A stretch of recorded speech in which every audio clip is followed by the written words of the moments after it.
நான் C. Joseph Vijay எனும் நான்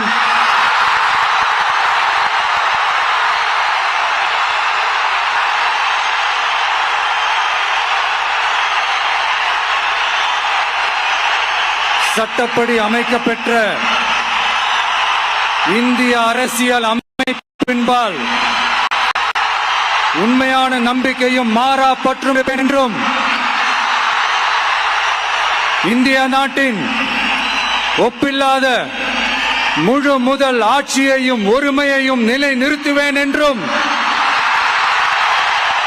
தமிழ்நாட்டு அரசின் முதலமைச்சராக